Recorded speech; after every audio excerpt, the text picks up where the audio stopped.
Welcome back, fellow nature lovers and outdoor enthusiasts. In this episode, we visit a smaller nature conservancy somewhat closer to home. A mere 2.5 hours drive north from Johannesburg into Limpopo province, Nylsvley is basically in our backyard in overlanding terms.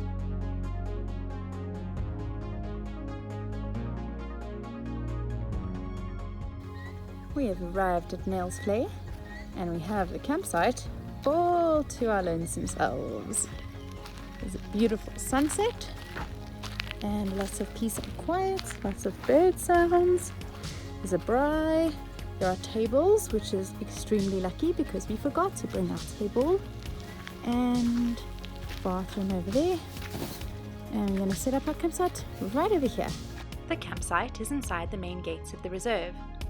There are cold water taps, a flushing toilet, and cold water shower, but no electricity. As you can see, the campsite is beautiful, shaded by large trees, although they were still a little bare at the tag end of the dry season. The closest supermarket is about 20 kilometers away, and there's also a small tuck shop and restaurant at the reserve.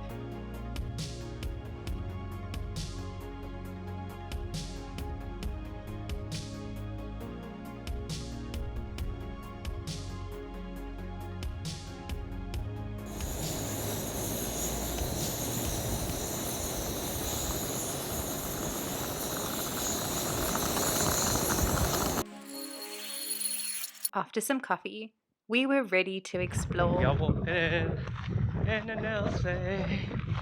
We're walking. You know? I'm not singing. Oh, you're not singing? Okay. I ruined it. Nylsvley garnered its name from early European settlers who thought that they'd stumbled upon the Nile River. When the floodplain is full, one might understand why they made the mistake. Later in the summer, the plain is flooded with the rains that flow down from the Waterberg Mountains to the north, the very same mountains where you'll find Marakele National Park, which you can see in our previous video. We are busy walking around Nylsvley. It's quite a lovely reserve. Due to the fact there's no big five, so we can walk around the place. And In the designated areas. And also, there is usually this is flooded in the wet seasons, so you can see around us there's a lot of clay on the ground and lots of tracks that are preserved. You don't often get to walk around in the bush so unobstructed, but as we can see, we're coming upon the Kgalagadi.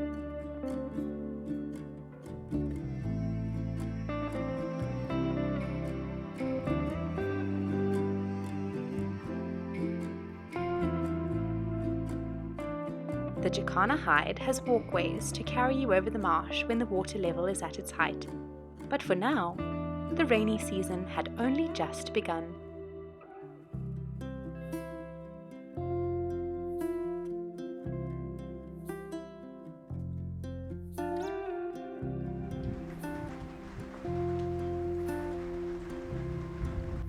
So we made it to the hide, and just in time because the heavens have opened and it is now pouring with rain. With 4,000 hectares of conservancy consisting of a diverse number of habitats from acacia and combretumsvelds to broadleafed woodland and grassveld in the floodplain, there is no wonder this is a Ramsar site with such amazing biodiversity.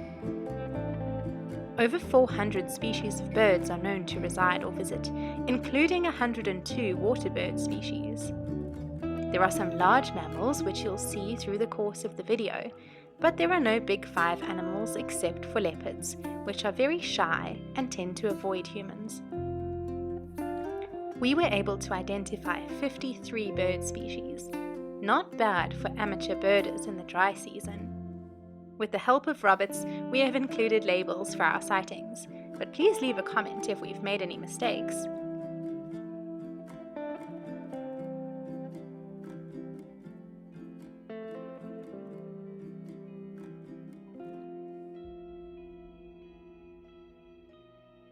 While walking back from the hide after the downpour, we found ourselves walking in the footsteps of a large ungulate. The spoor were extremely big and accompanied by widely scattered dung pellets, which could only mean one thing: giraffe.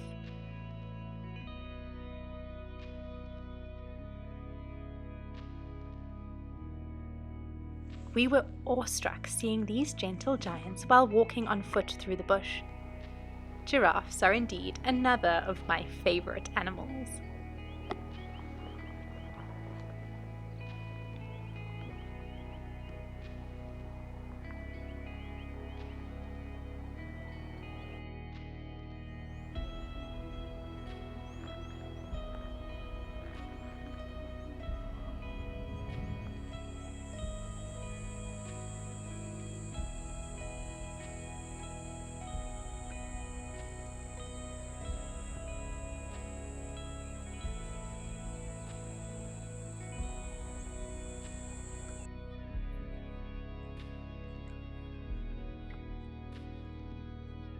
Comfortable? Yeah.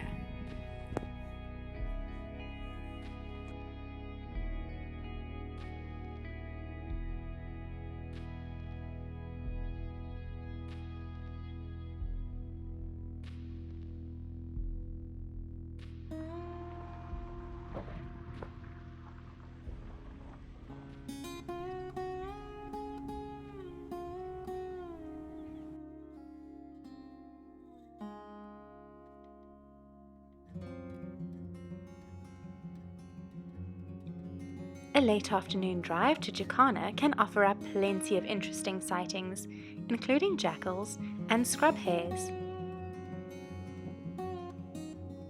It is not scared of us at all.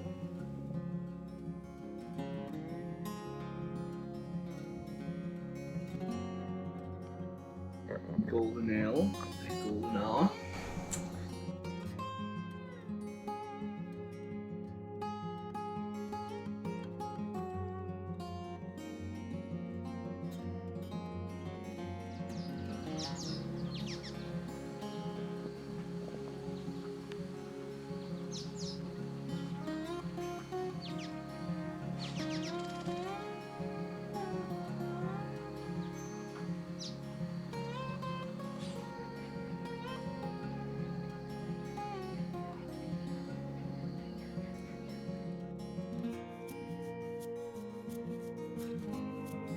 After dark, one can go and look around the campsite for nocturnal creatures like bush babies, also known as galagos.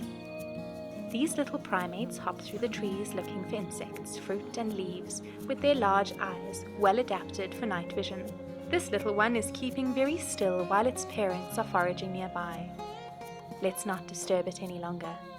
There are plenty of other nocturnal creatures to observe around camp, including creepy crawlies, and if you're lucky, spotted jennets.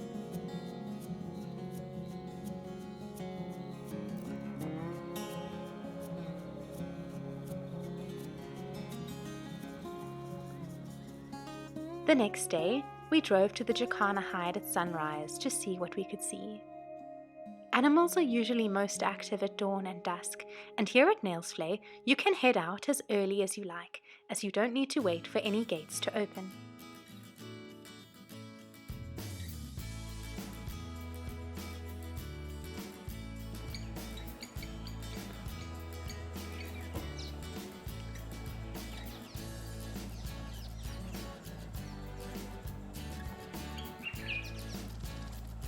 It was a productive morning for some wading birds. Look. The black storks trawl quickly through the shallows and snap up anything in their way. While the grey heron uses a completely different strategy.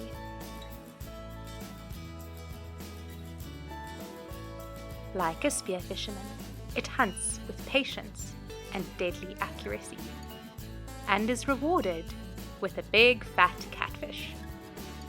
But catching the fish is only part of the battle, as one always has to be on the lookout for thieves and opportunists.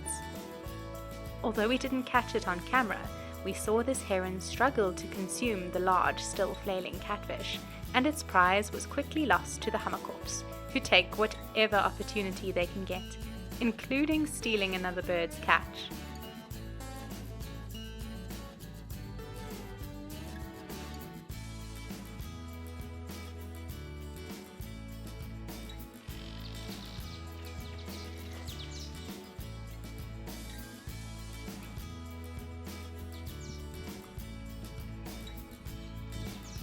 I think that's an immature fish eagle then.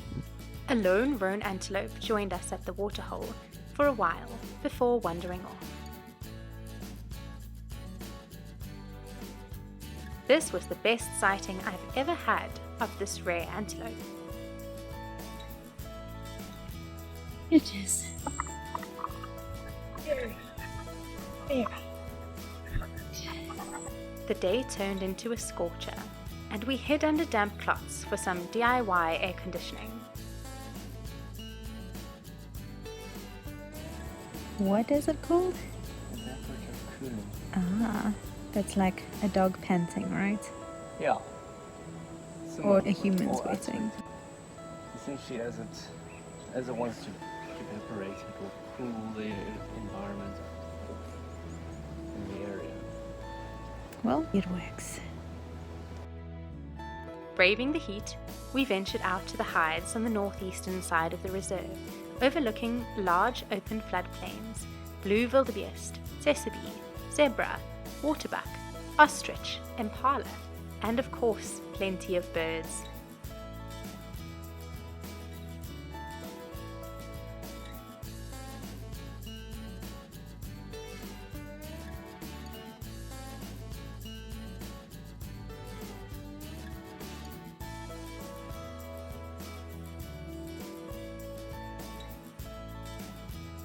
We ended off the day in the jacana hide, and after hearing their distinctive call from the bush every night, we finally found the fiery-necked nightjars out on the road.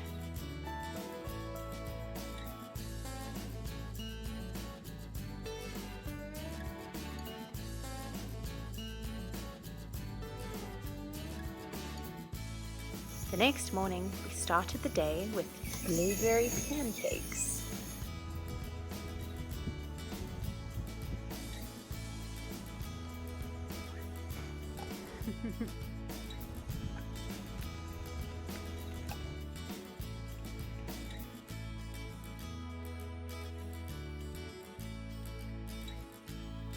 Then we headed out on foot to explore the last remaining section of the reserve. Yeah, let's go past the Maybe like go around there a little bit, maybe around there, and then Well, we're gonna loop back to the car. yeah. Somehow. So And that's what we're gonna do. we're filming. So we are walking in some Nylsvley. We've seen some interesting things. There was a whole giraffe leather which we saw, and we've walked, or giraffe peel. And now we're heading towards what they call Plover's Pond, and yeah, we see some waterbuck ahead. There are many stories about how the waterbuck got its white bottom. Here is one of our favourites from the southeast region of Africa. A tribesman was whitewashing the walls of his hut and left his pot of whitewash on the ground at the end of the day. That night, Mother Waterbuck knocked over the pot while grazing in the man's garden. The man woke with a start, grumpy at being disturbed, and about the spilled whitewash. He grabbed the pot and threw it at the fleeing Mother Waterbuck, hitting her square on the behind. Her children, however, found that the white ring left by the wet rim of the pot was a useful beacon to follow through the bush. And so, that night, all the waterbuck visited the man's hut to take turns sitting on the wet pot of whitewash. There is a wooden tower lookout which offers an impressive view of the area. Climb at your own risk if you aren't afraid of heights. Probably best not to go up alone though, or in an approaching thunderstorm. Nylsvley is an underrated destination due to its size, but its amazing bird life, diverse ecology, and close proximity to Johannesburg makes Nylsvley a wonderful reserve for the true nature lover.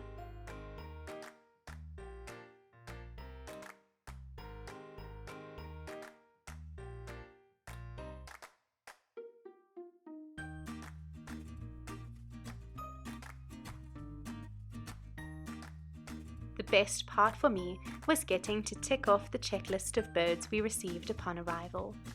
In just a few days, I learned to identify so many birds, because I had the opportunity to examine all the smaller, more commonly seen but often overlooked species, like thrushes, starlings, doves, and swallows.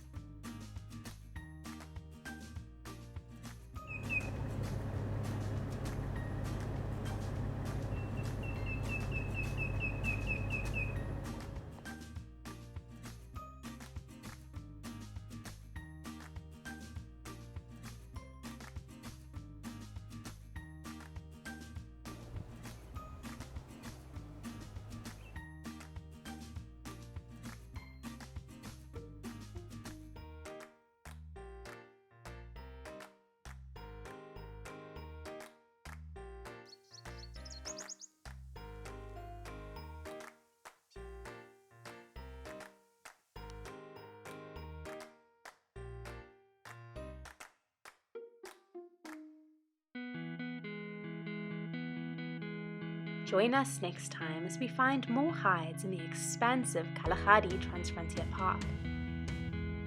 Please make sure to like and subscribe if you enjoy the channel. And until next time, ukuku la kukubona izinto.